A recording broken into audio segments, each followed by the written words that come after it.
Sir Talha Ayub तरबिया committee के निगरान थे। ये कमेटी बच्चों की अखलाकी तरबियत मज़ीद बेहतर बनाने के लिए कायम हुई थी। कुछ दिन तो खैर से गुजरे, मगर स्कूल में एक दिन चोरी हो गई, दूसरे दिन फिर चोरी हुई तो एक खलबली सी मच गई। प्रिंसिपल साहब को इस इत्तला से तशवीश हुई। उन्होंने कहा कि हमारा स्कूल अच्छी तरबियत के लिए मारूफ है, हम ऐसी किसी हरकत को बर्दाश्त नहीं करेंगे।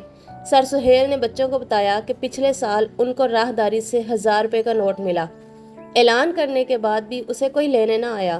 फिर उस नोट को तख्ता इत्तला पर लगा दिया गया कि जिसका है आकर ले जाए, मगर तब भी किसी ने नहीं उतारा। एक ऐसे तरबियत वाले स्कूल में यूँ चोरियाँ होंगी तो हमारी तरबियत पर सवाल उठेंगे।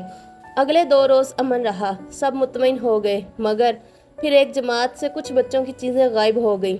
सब सर पकड़कर बैठ गए। प्रिंसिपल साहब ख़ास तौर पर परेशान थे। उन वाक़यात ने स्कूल की साख को दाव पर लगा दिया था। उनकी समझ में कुछ नहीं आ रहा था कि क्या करें। वो परेशानी के आलम में बैठे थे कि सर तलहा अयूब अहम इतला लेकर आए। उनके पास एक थैला था। उन्होंने थैला मेज़ पर उंडेला तो उसमें से बहुत सारे कलम, ज्योमेट्री बॉक्स और दूसरी चीज़ें निकली। प्रिंसिपल साहब ने हैरत से उनकी तरफ देखा। सर तलहा अयूब बोले, सर मुझे ये सारा सामान साइंस लैब में एक अलमारी के पीछे से मिला है। प्रिंसिपल साहब ने सोचती हुई नज़रों से उनकी तरफ देखा तो वो बोले, मामला चोरी का नहीं है। अल्हम्दुलिल्लाह हमारे बच्चों का ताल्लुक़ खुशहाल और इस्लामी जहन रखने वाले घरानों से है। लगता है कोई नफसियाती वजह या कोई और मामला है। मेरे पास एक तजवीज़ है। प्रिंसिपल साहब ने उनकी तजवीज़ सुनकर हामी भर ली और फिर नतीजा जल्द सामने आ गया। सर तलहा ने प्रिंसिपल साहब को एक वीडियो दिखाई। एक बच्चा जिसे मालूम ना था कि वहाँ कैमरा लगा हुआ है, चुपके से अंदर दाखिल होता है और हाथ में पकड़ी एक नोटबुक उठाकर अलमारी के पीछे फेंक देता है। ये कौन है?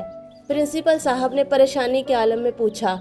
ये शकील है, मशहूर ताजिर का बेटा, जो हर नेकी के काम में बढ़ चढ़ कर हिस्सा लेते हैं और ख़ुद शकील अपनी जेब खर्च से दूसरों की मदद करता है। अगर आप इजाज़त दें तो शकील को बुलाकर बात करूं? सर तलहा ने जवाब दिया, नहीं, ये मुनासिब नहीं होगा। मैं सर रिजवान से कहता हूं, उनको वैसे भी बच्चे बहुत पसंद करते हैं, वो इस मामले की खोज लगा लेंगे। प्रिंसिपल साहब के हुक्म पर सर रिजवान को मामले की खोज का हुक्म मिला। उन्होंने शकील को लाइब्रेरी में कुछ जिम्मेदारी सौंपने के बहाने बुलाया और उससे बातचीत करने लगे। आखिर शकील के मुँह से उन्होंने वो सुन लिया जो वो चाहते थे। सर ये बात किसी को मत बताइएगा। शकील ने इल्तिजा की। मैं वादा करता हूँ कि आइंदा ऐसा कुछ नहीं करूँगा। इस पर बाद में बात करेंगे। सर रिजवान ने उसे थपकी दी। सर रिजवान प्रिंसिपल साहब से मिले और उनको सारी बात बताई। मामला ये था कि सर तलहा अयूब ने भरी जमात में शकील को सख्त अल्फाज कहे, जिसे उसने अपनी तौहीन समझा और वह जज्बा इंतकाल में जलने लगा। फिर उसने चोरी करना शुरू कर दी ताकि सर तलहा अयूब का तरबियती अमल मुतासिर हो। प्रिंसिपल साहब ने सारा मामला जानकर सोच में पड़ गए।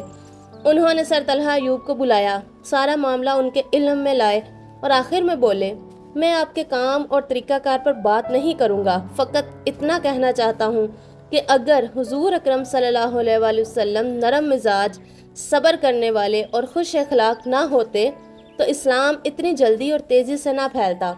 सर तलहा अयूब चुप हो गए। वो दूसरों का नसीहत करते थे, मगर आज उनको एक कीमती नसीहत हासिल हो गई थी। Thanks for watching this video.